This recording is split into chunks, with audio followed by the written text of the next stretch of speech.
alimentación del recién nacido, ¿sí?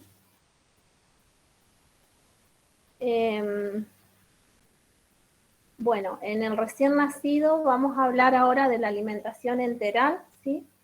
Que es la forma habitual de incorporar los alimentos en cualquier ser humano y que involucra varios sistemas, no solamente el sistema digestivo, sino también el sistema endocrino y el sistema nervioso. En cuanto a la alimentación enteral, sabemos que nos permite obtener energía, ¿sí?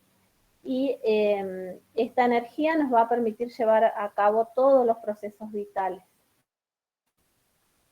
El alimento se va a transformar en sustancia aprovechable para el organismo, ¿sí? Y bueno, ya acá vamos a ingresar al sistema digestivo del neonato, ¿sí? Sabemos que el desarrollo del tracto digestivo surge a partir de la 4ª semana de gestación, ¿sí?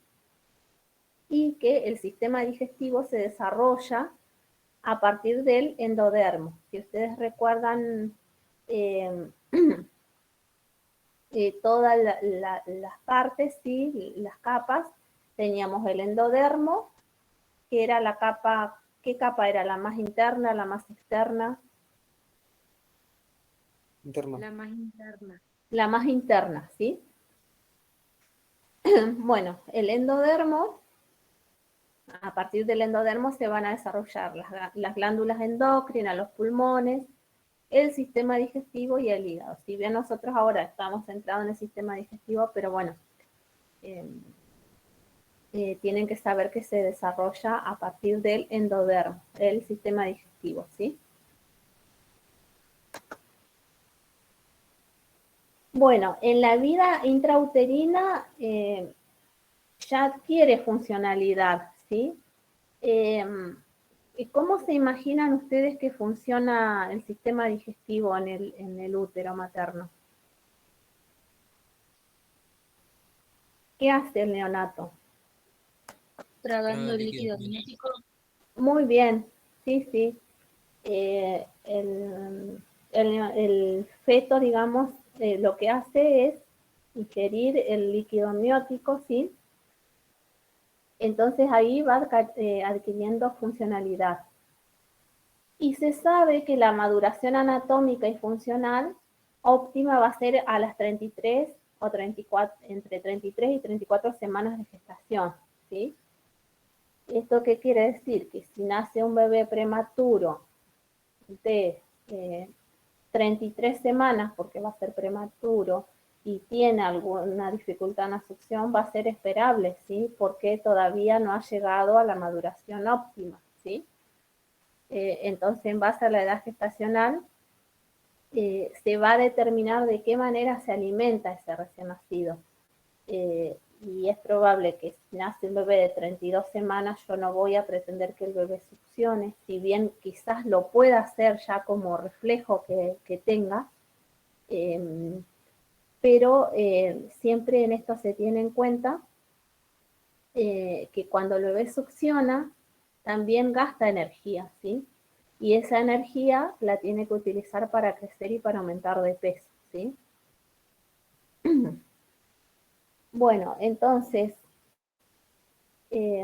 acá, en cuanto a la alimentación enteral, yo voy a hablar primeramente de la lactancia materna, ¿sí? Siempre hablando de un bebé que nazca de término, ¿sí? Tenemos que saber y esto como enfermeros lo debemos transmitir a la madre. En cuanto a los beneficios, ¿sí? Las ventajas que le da la lactancia materna, tenemos que estar concientizados que es así y también preparados para brindar este tipo de educación, saber que la lactancia materna le va a dar los nutrientes perfectos, ¿sí? Los bebés que son alimentados a pecho, tengan en cuenta que la leche materna es de fácil digestión. Y esto lo vamos a ir viendo a lo largo de las necesidades que vamos a ver hoy, ¿sí? De fácil digestión, ¿qué significa? Que los bebés que se alimentan a pecho, por ahí las mamás se preocupan y es algo que se suele escuchar frecuentemente, que piensan que su leche no los alimenta porque el bebé llora de hambre a cada rato. Y justamente porque la leche de la madre se digiere con facilidad. En cambio, la leche que es artificial no, tiene un proceso más lento, ¿sí?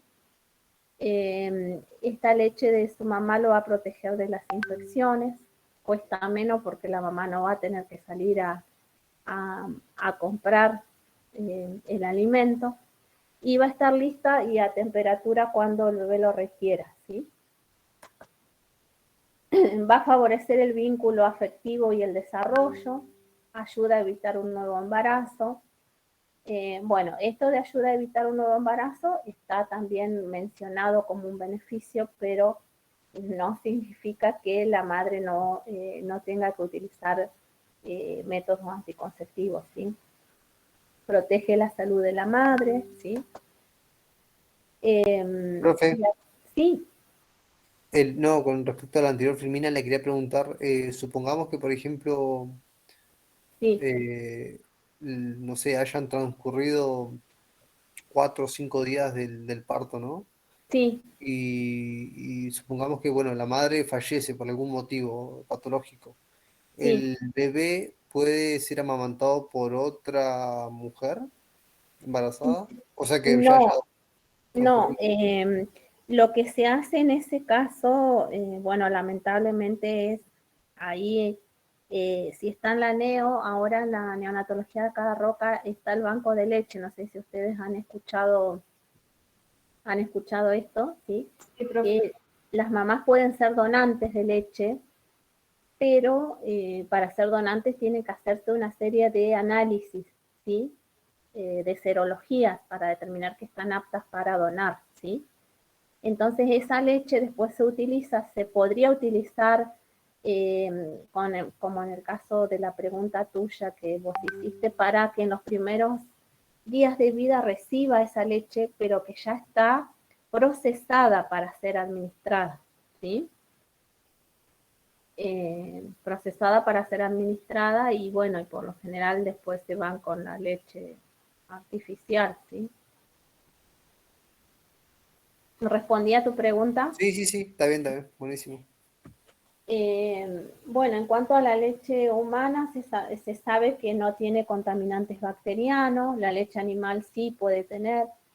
Eh, También quiero que sepan, porque por ahí las mamás suelen tener el concepto utilizo leche maternizada. En realidad, este no es el nombre, sino es leche de fórmula, ¿sí?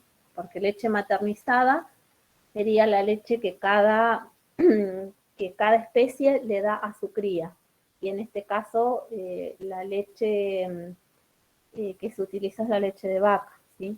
No es para, si bien está adaptada para que la reciban los seres humanos, pero está mal decir leche maternizada. Eh, bueno, en cuanto a los factores antiinfecciosos, en la leche humana sí están presentes, por eso uno cuando educa a la mamá y sobre todo en los primeros días ellas se preocupan mucho porque dicen no tengo producción de leche, solamente me sale, o sea, el calostro, que es, eh, me sale como agua, dicen. Y uno tiene que convencer a esa madre que eso es oro lo que le está dando a su hijo, que no se lo va a dar ninguna otra leche, ¿sí? Ninguna vacuna en cuanto a defensa, ¿sí? Los factores de crecimiento en la leche humana están presentes, en la leche animal y artificial no, las proteínas en la leche humana van a estar en cantidad suficiente. Y en la leche animal, que acá por esto les decía que lo vamos a ir abordando a lo largo de los temas, tiene muchas proteínas, ¿sí?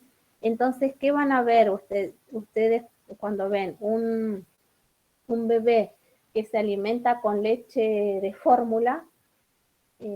Por ahí la madre piensa que está saludable porque aumenta de peso, aumenta mucho, son bebés gorditos, ¿sí?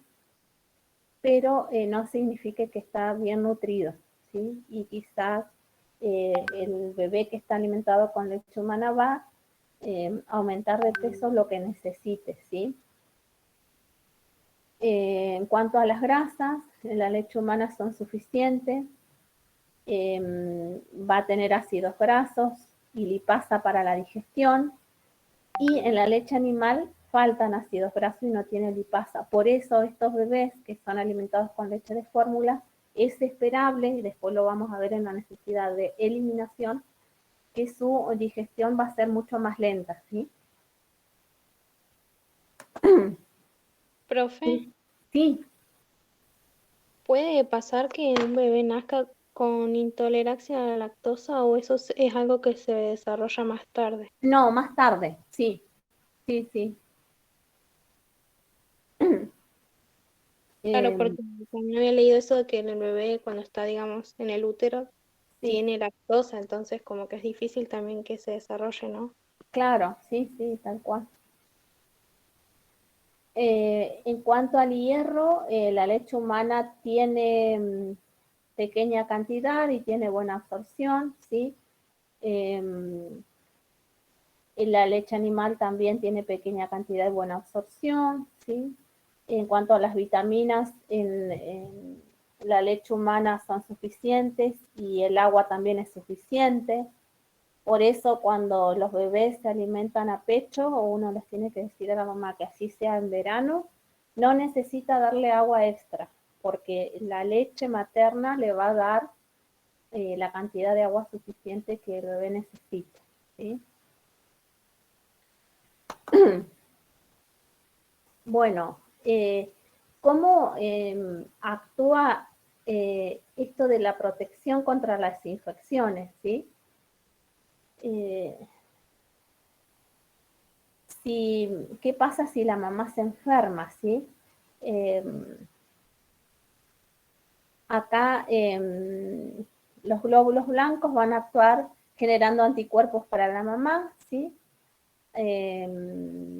Algunos glóbulos blancos van a pasar al pecho de la madre, ¿sí? Protegen a este niño, ¿sí? Y fabrican anticuerpos que son secretados a través de la leche para proteger al bebé. O sea, es tan sabia la naturaleza que este bebé, digamos, va a estar protegido aunque la mamá esté enferma, ¿sí? Por esto también cuando surgió lo del COVID, había muchas dudas si a través de la leche materna podría contagiarse el recién nacido. Y si ustedes observan o analizan los datos, eh, se dieron cuenta que no, o sea que es tan sabia la naturaleza que hasta hay protección en eso, ¿sí? Porque habrán visto que casos de recién nacidos internados graves por COVID, eh, porque haya nacido de una madre que tenía COVID, no se han reportado, ¿sí? Bueno, en cuanto a la leche de la mamá, vamos a clasificar, ¿sí? El calostro es el que se produce en los primeros días. La característica es que es de color amarilla, o también puede ser de color claro o espeso, ¿sí? Va a ser calostro en los primeros días.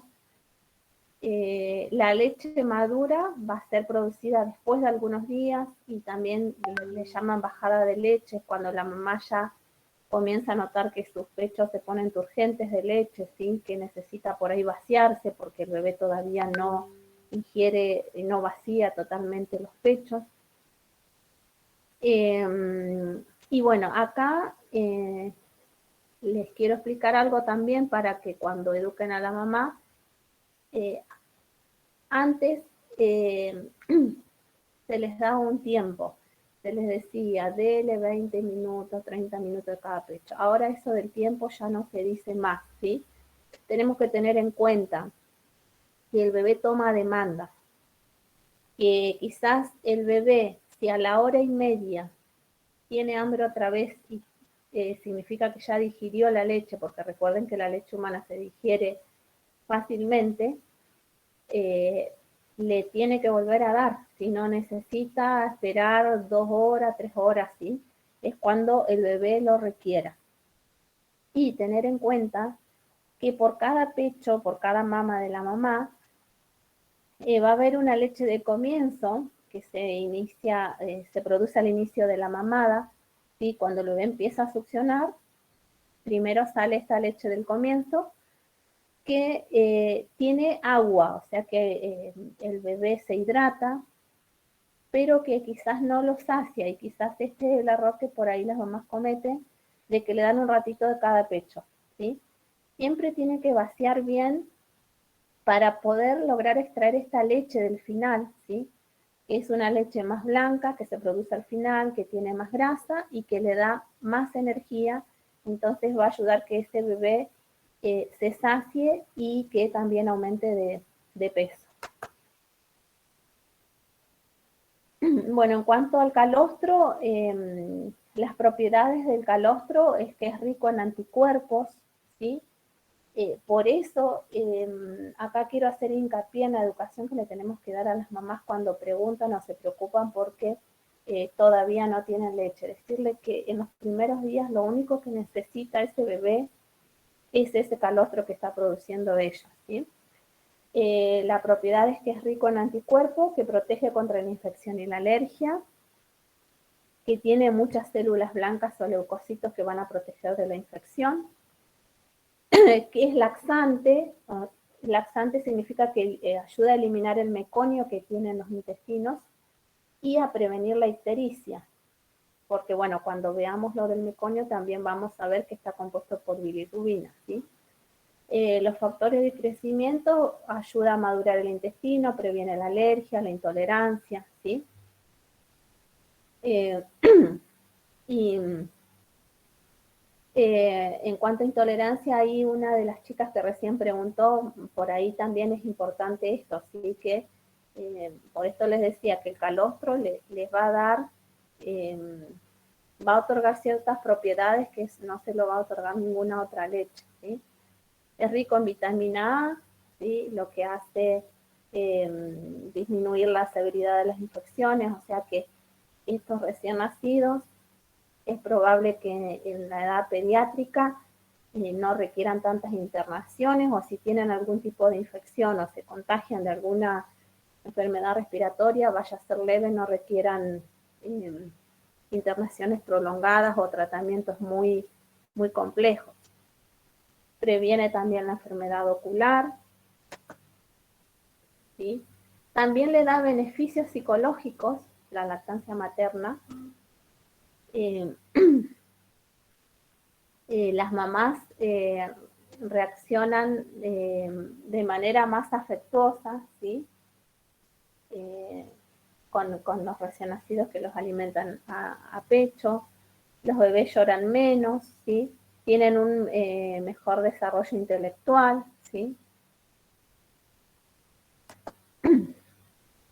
Y cuando las mamás preguntan en qué momento dejan de amamantar, uno les dice, bueno, hasta los 2 años o más. Porque, bueno, está demostrado que también que durante el segundo año de vida aporta energía, proteínas, vitaminas A y vitamina C. Si ven acá en esta imagen es una niña ya más grande, ¿sí? Que se está alimentando al pecho. Incluso algunas mamás que suelen llegar a tener a sus bebés y tienen otro niño pequeño de 1 año y medio, por ejemplo, y que dicen, yo dejé de darle la teta a mi bebé cuando me enteré que estaba embarazada, ¿sí? No es una contraindicación, o sea, si la madre se embaraza mientras que no produzca contracciones uterinas, lo puede seguir amamantando, ¿sí? Así que bueno, todas estas son dudas que a veces las madres suelen tener. Bueno, y aquí vamos a pasar a los peligros de la alimentación artificial, que como les decía, no es que no deba existir, porque hay bebés que no pueden recibir leche humana, como en el caso de las mamás que tienen VIH, por ejemplo, que sí o sí se van con la indicación de leche de fórmula, ¿sí? Leche artificial. O los bebés que son dados en adopción, por ejemplo. Pero bueno, tener en cuenta para educar y tratar de aumentar los niveles de lactancia, ¿sí? Que la alimentación artificial puede provocar más diarrea, infecciones respiratorias, ¿sí? Infecciones respiratorias, ¿por qué? Porque no le va a dar el tipo de inmunidad que le da sí la leche de madre. Diarreas persistentes, desnutrición, deficiencia de vitamina A, mayor probabilidad de infecciones y posibilidad de embarazo más pronto. Interfiere en el vínculo afectivo, ¿sí?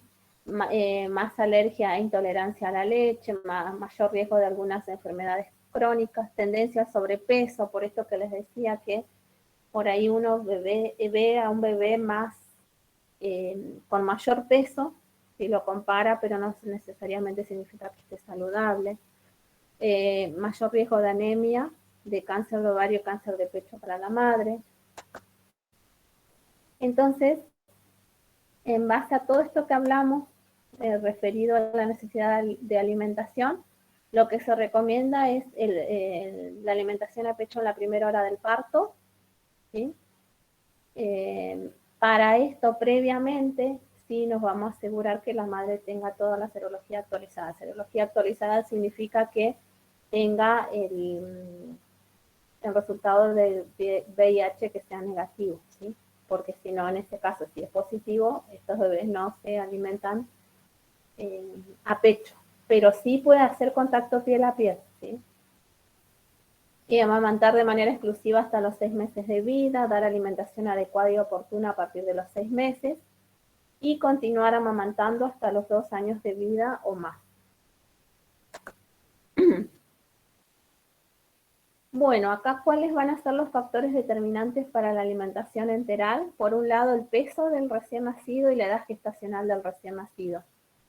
Por esto que yo les decía que si tengo un bebé prematuro y todavía no está bien desarrollado su sistema digestivo, no voy a pretender alimentarlo por succión, ¿sí? La condición clínica actual de neonato, y en esto entra la patología de base. Si tengo un bebé con distrés respiratorio, no voy a intentar hacerlo succionar porque eso va a empeorar la condición del recién nacido, ¿sí? La succión también requiere gasto de energía, ¿sí? Y entonces el bebé que está con un distrés está intentando compensar su organismo, ¿sí? El tipo de alimentación, si va a ser leche humana o de fórmula, y la disponibilidad de los recursos. Bueno, acá ya pasamos, ya habíamos visto la alimentación a pecho, les quiero mostrar las diferentes formas de alimentar a un recién nacido. Acá van a ver en esta imagen un recién nacido que se alimenta con vasito, ¿sí? Este vasito puede ser el vasito de los jarabes, ¿sí? Y bueno, la posición es esta, tiene que estar semisentado, recién nacido, y cuando uno lo ofrece, ellos solos van absorbiendo la leche del vasito. Por jeringa, esta es otra de las formas, la que más utilizamos nosotros cuando hay que alimentar de manera artificial al recién nacido y que no está con sonda. Uno coloca de esta manera la jeringa, el bebé también en posición semisentado, y cuando ellos empiezan a succionar, solos van empujando el émbolo de la jeringa y incorporando la leche. Bueno, acá tenemos la alimentación por sonda, ¿sí? Por sonda orogástrica y por sonda nasogástrica.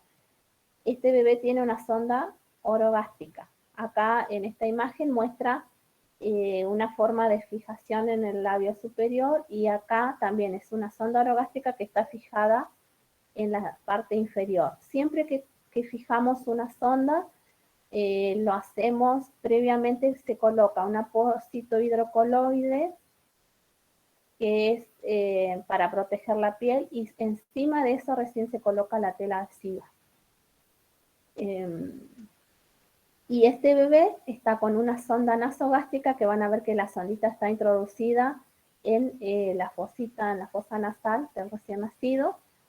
Es un bebé que se ve bien y que puede ser este tipo de elección, o sea, de por dónde voy a ingresar la sonda, si nasogástrica u orogástrica. Puede ser que este bebé ya empiece a alimentarse al pecho y que se alimente de las dos formas. Entonces, para no interferir con la sonda cuando se ponga al pecho, se coloca nasogástrica. Chicos, ¿hasta ahí están entendiendo? Sí, profe. Sí, profe. Bueno, ¿cómo medimos para colocar la sonda? ¿Sí? Medimos desde la nariz, ¿sí? Acá en este dibujito está, hasta, si es nasogástrica, ¿sí? Hasta el borde inferior del lóbulo de la oreja, hasta acá, y luego hasta el apéndice cifoide, ¿sí?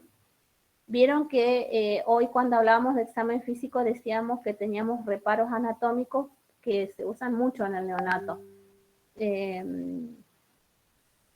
Y bueno, uno de estos es saber dónde está el apéndice cifoide, que sería acá, en esta zona. Coloco una marca con una tela adhesiva fina y después se introduce. Y la orogástrica se toma de la comisura labial, así como muestra aquí, hasta el borde inferior del lóbulo de la oreja y luego hasta el apéndice cifoide. El equipo que voy a utilizar va a ser una sonda tipo K33, K35, K30, K31, ¿sí? Esta tipo K35 a mayor número, menor diámetro, ¿sí? Esta que es K30 es calibre más grueso. Una jeringuita de 2 mililitros o 5 mililitros para probar que la sonda haya quedado en estómago. Una ampollita de agua destilada para lubricar la sonda, tela adhesiva de seda, el apósito hidrocoloide que yo les decía, que se utiliza siempre antes de colocar cualquier cinta en el recién nacido. El estetoscopio para evaluar que la sonda haya quedado correctamente ubicada en el estómago, y una tijera. Bueno, los cuidados que vamos a tener durante la colocación va a ser la valoración clínica. Vamos a evaluar el color del recién nacido, la frecuencia cardíaca, la saturación, ¿sí? Para detectar si hay aparición de hipoxia o bradicardia. Valoro durante la introducción de la sonda tos, cianosis o cambio de coloración, y si aparece esto, retiro inmediatamente. Cuando yo voy a colocar la sonda, tengo que tener en cuenta que los bebés no tienen que haber sido alimentados recientemente, ¿sí? Si se la extrajo cuando todavía no terminé de alimentarlo, bueno, en ese caso por ahí necesito colocarla, pero tiene que ser de una manera cuidadosa porque puedo inducir al vómito, ¿sí? Si fueron alimentados. Si es un bebé que yo terminé de alimentarlo, se sacó la sonda y bueno, y le toca recién dentro de 3 horas, espero a que llegue ese momento y no se la coloco enseguida. Debo verificar la correcta ubicación. En el caso que el bebé use sonda nasogástrica, se puede ofrecer el chupete. Esto lo que va a hacer es favorecer el pasaje al estimular la deglución, ¿sí? Y verifico la posición correcta ocultando y con una radiografía de tórax. Debo asegurar la fijación de la sonda a la medida previamente marcada. Rotulo con fecha y el turno en que se colocó la sonda. El recambio de la sonda se hace de acuerdo al material, ¿sí? Por ahí lo que más habitualmente hay son sondas de poliuretano que se tienen que cambiar cada 48 horas porque el material se endurece en contacto con el jugo gástrico, y puede provocar después lesión e intolerancia. Si fuera de siliconada, esas sondas duran hasta un mes. Cuando yo retire la sonda, se la extrae siempre cerrada para evitar el reflujo del contenido hacia la faringe y que el bebé vomite. Evito realizar presión al aspirar si ofrece resistencia, porque ahí podemos dañar la mucosa gástrica.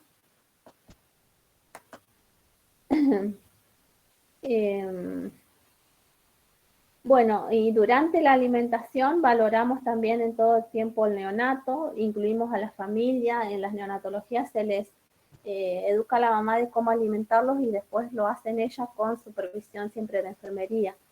Previo se corrobora el estado de la sonda, la alimentación, o sea, la leche que yo voy a administrar tiene que estar a temperatura ambiente, y se coloca la jeringa a una altura no superior a 15 centímetros por sobre el neonato. ¿Esto qué significa?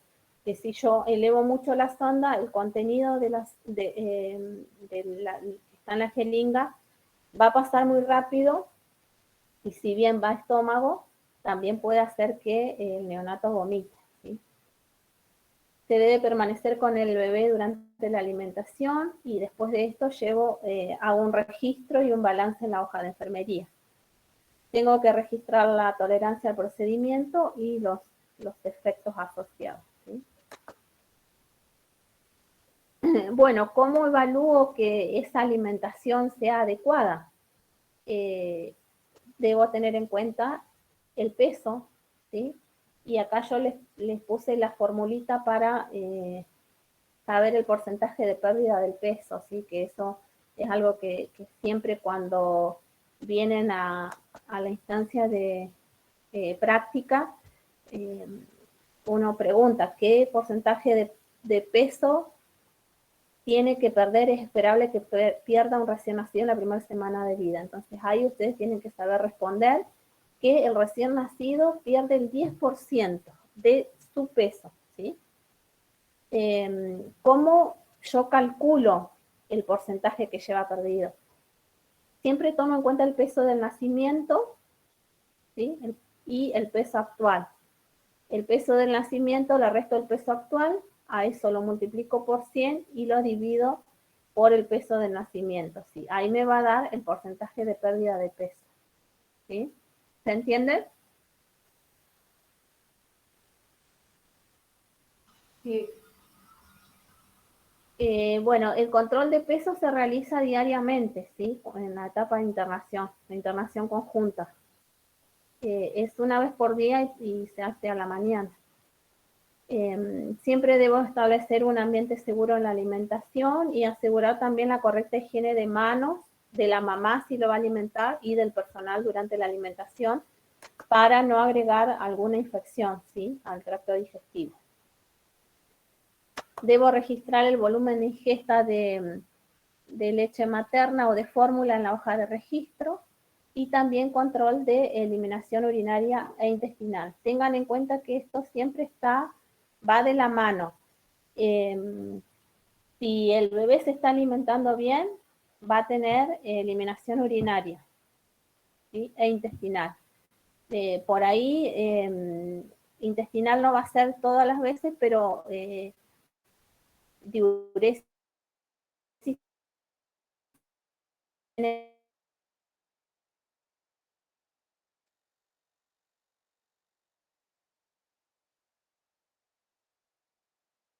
No se escucha.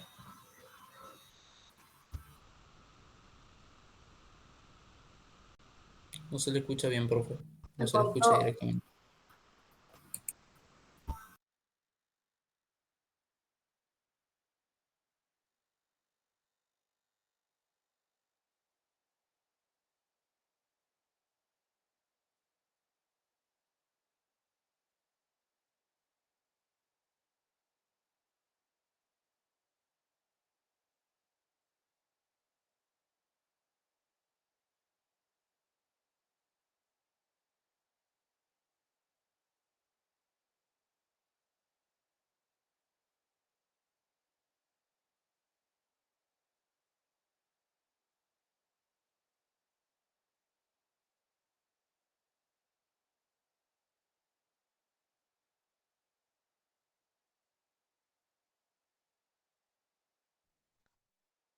¿Se cortó? Sí, parece que se desconectó.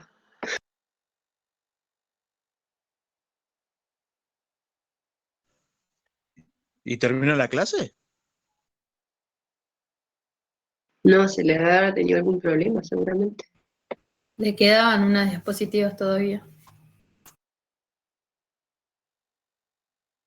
Yo vi que al final decía 26 a diapositiva y era la 26 que estaba puesta. Sí, ya fue.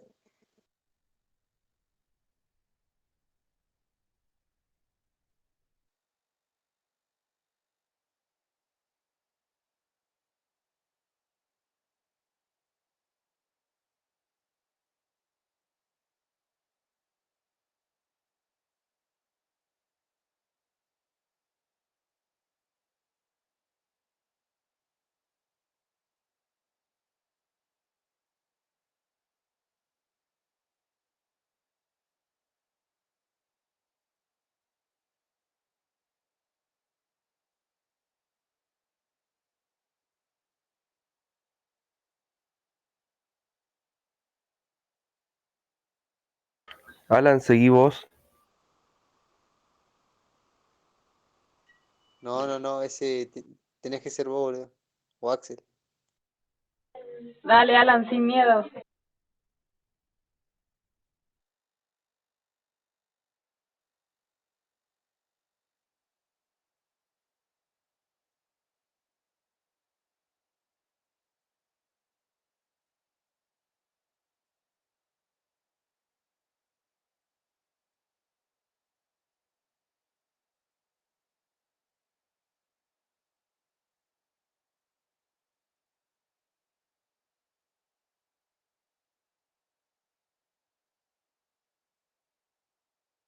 ¿Qué hacemos? ¿Nos quedamos o nos vamos?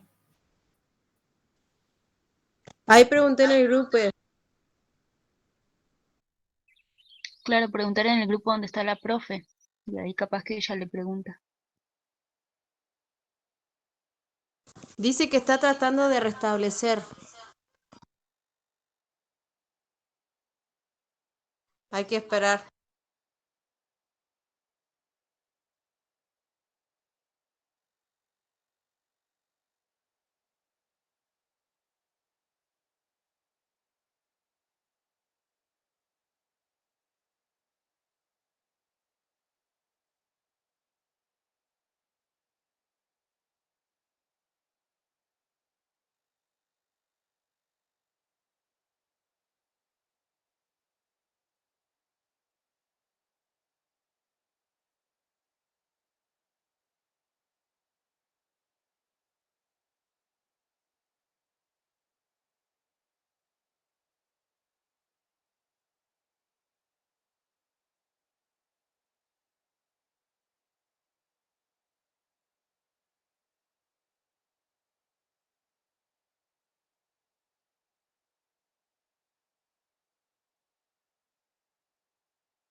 Chicos, ¿están? ¿Se escucha?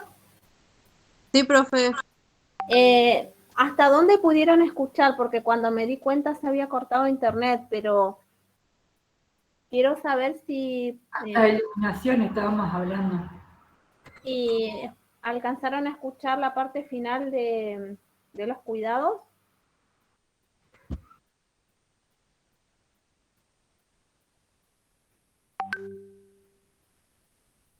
Sí, profe, hasta la fórmula del peso de nacimiento menos lo que debía perder.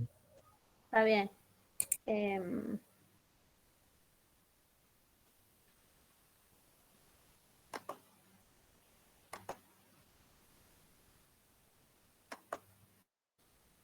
Bueno, vamos a ver ahora la necesidad de eliminación en el recién nacido. ¿Se puede ver? Sí.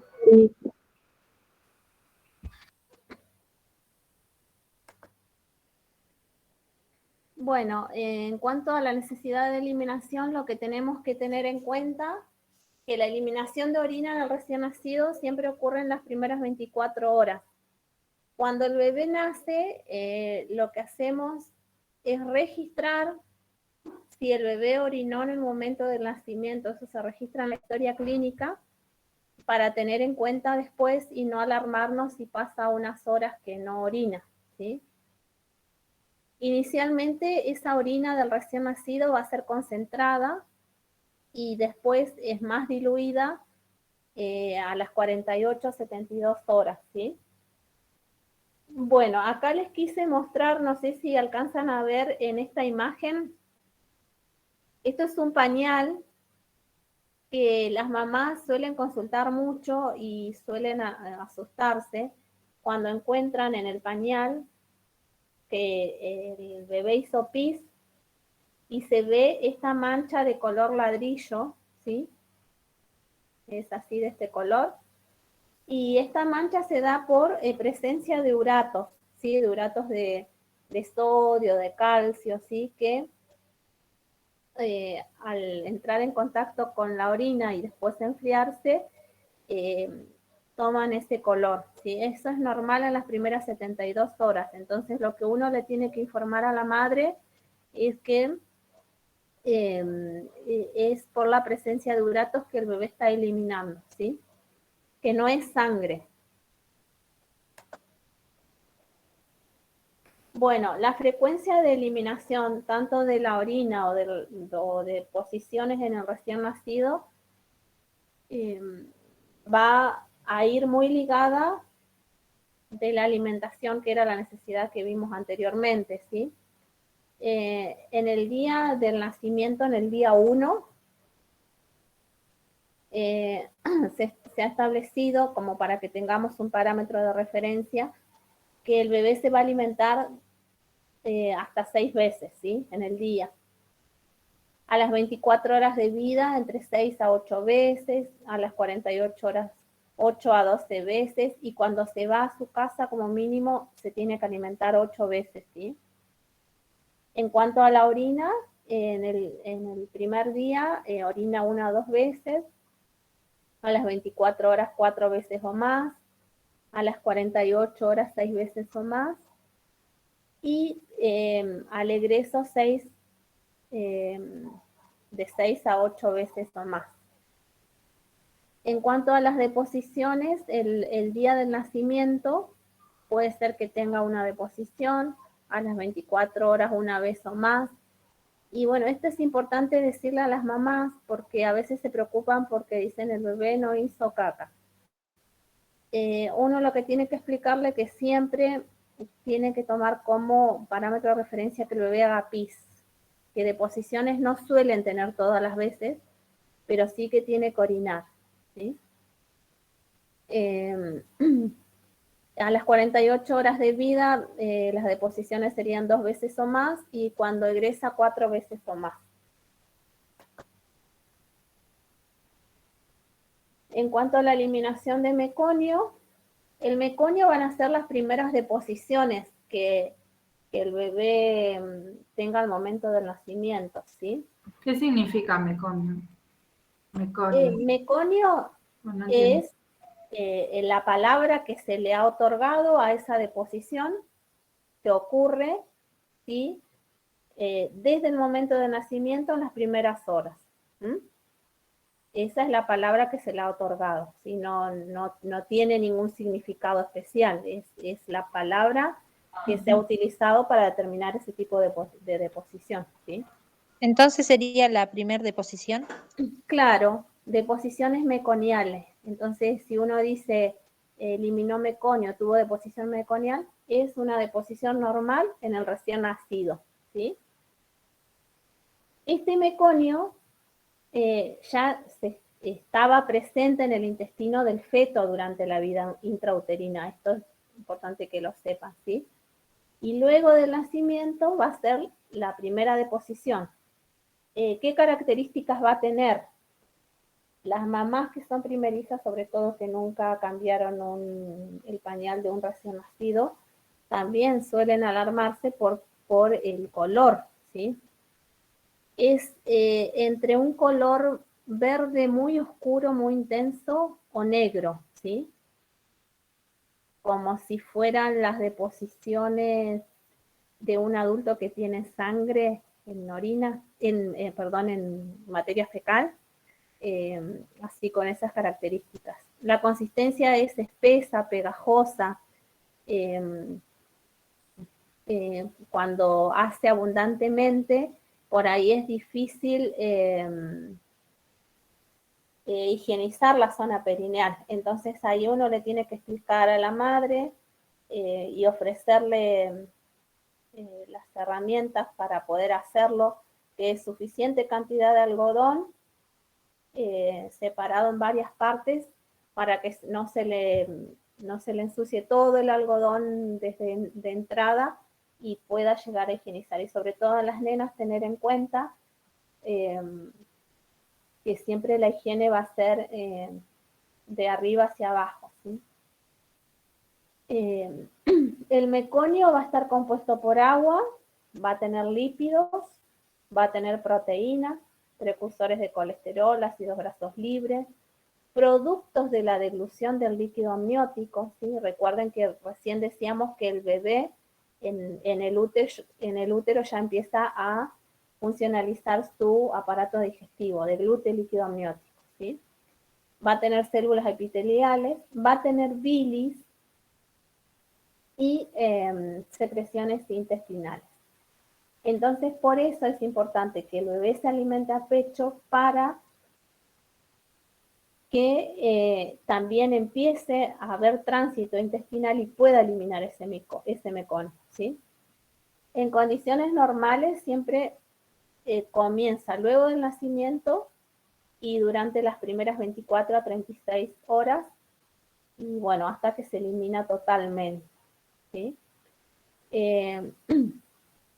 Entonces recuerden que en la etapa fetal el intestino acumula, el feto acumula en su intestino meconio, pero en ningún momento sería normal que el bebé elimine meconio adentro del útero.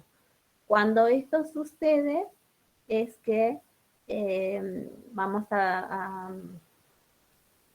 ver que es una urgencia, o sea, si rompe bolsa la madre y se ve presencia de meconio, esto es una urgencia. ¿Por qué? Porque después desencadena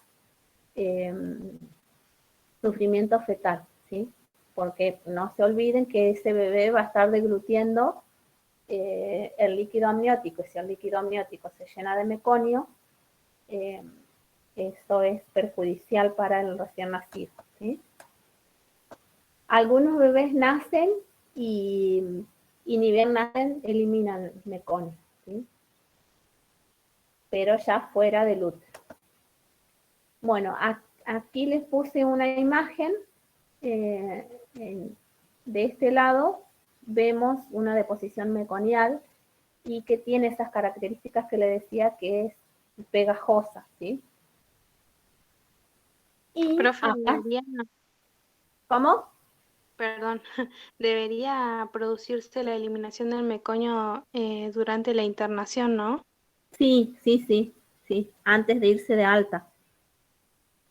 Porque bueno, si uno ve que el bebé no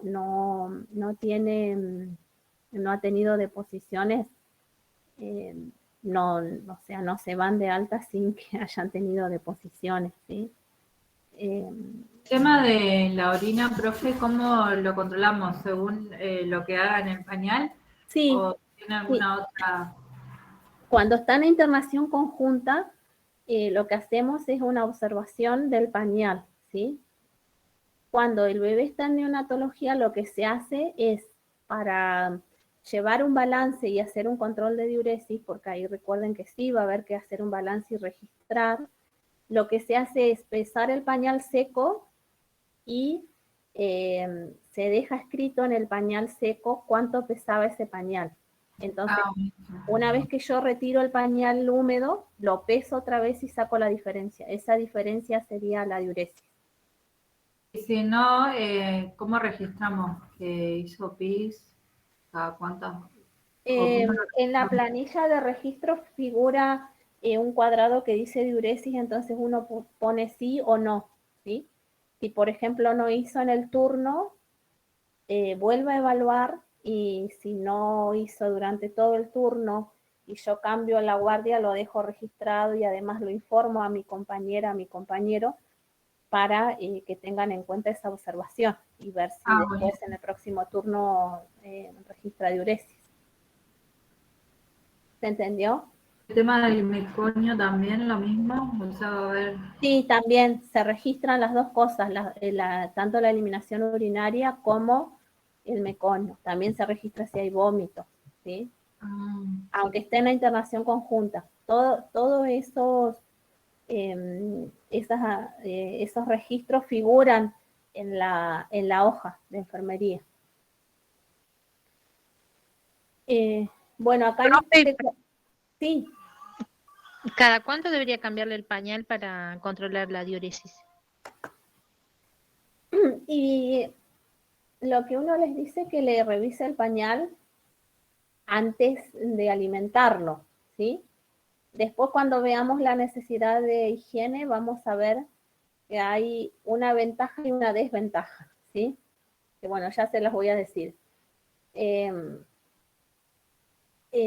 Si uno les dice que puede cambiar, que trate de cambiar el pañal antes de alimentar al bebé, ¿qué va a pasar? Ya lo deja higienizado, y bueno, y después que terminó de alimentar, se hace el provechito y ya después lo puede acostar, y con esto evitaría moverlo y que después vomites, ¿sí?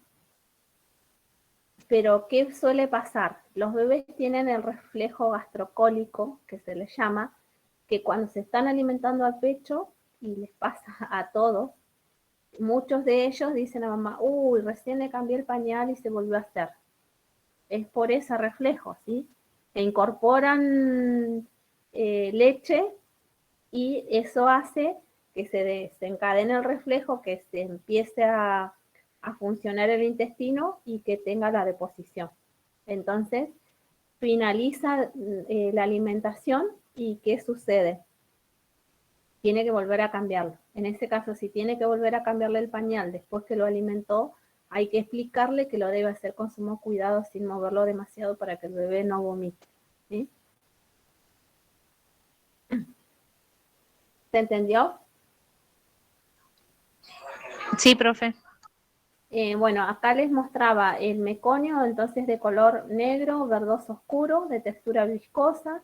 Después pasamos a una deposición de transición, ¿sí? Que ya se torna entre un verde y zonas amarillentas. Y el definitivo ya es un color mostaza con grumos, y que puede tener una textura semilíquida, ¿sí? Sobre todo si se alimentan con leche de pecho, suele ser más líquida, porque justamente decíamos que se digiere más, con mayor facilidad, ¿sí? Bueno, y otros puntos de referencia, que las deposiciones de transición, o sea, cuando ya está finalizando las deposiciones meconiales y empieza a hacer la deposición definitiva, coinciden con el principio de la bajada de la leche materna, ¿sí? Y los cambios en el sistema digestivo que provoca esto en el recién nacido. El color va a ser un amarillo dorado de aspecto líquido, ¿sí? Va a tener un olor ácido característico, suelen ser frecuentes, ¿sí? Y pueden ser explosivas como consecuencia del proceso fermentativo de la leche materna, o sea, de la bajada de leche, ya que se inicia. En muchas ocasiones va a generar presencia de gases, y esto causa malestar y dolor tipo cólico. Las mamás dicen, uy, no, llora o no duerme porque tiene dolor. Lo único que hay que hacer en esta instancia es explicarle cómo hacerle masajes en sentido de las agujas del reloj, ¿sí? En la zona de la periferia sería del ombligo, para aliviar esto, ¿sí? Y si va a hacer este tipo de masajes, que lo haga antes de alimentarlo, porque si lo hace también posterior a la alimentación, al presionar el abdomen puede hacer que el bebé vomite. Y también hay que explicarle a las madres que los intestinos de los recién nacidos son inmaduros y cuesta, o sea, suelen pasar hasta 3 meses. Entonces los primeros 3 meses van a tener este tipo de malestar y que no se le da ningún tipo de medicación para esto, ¿sí? Ni té, ni nada. Es solamente tratar de ponerlo a veces en una posición más confortable al recién nacido. Como por ejemplo el posicionamiento, ¿sí?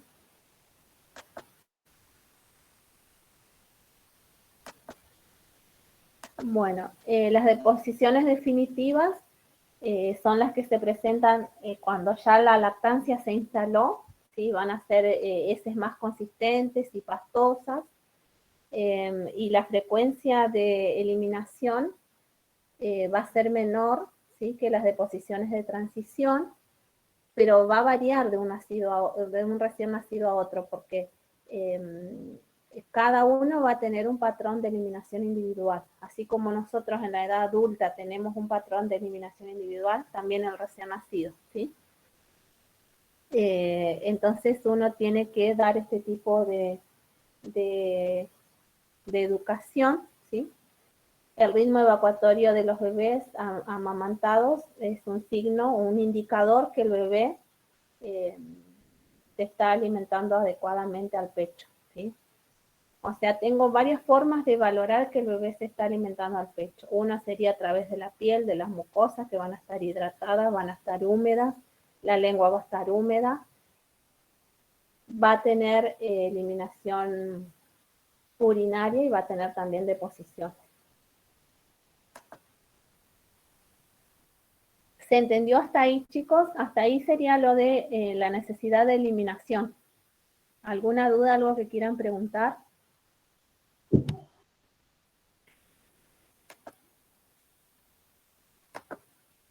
No, profe.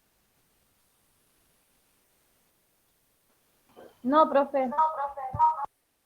Bueno, ahora vamos a pasar a otra necesidad. ¿Cuántas necesidades son?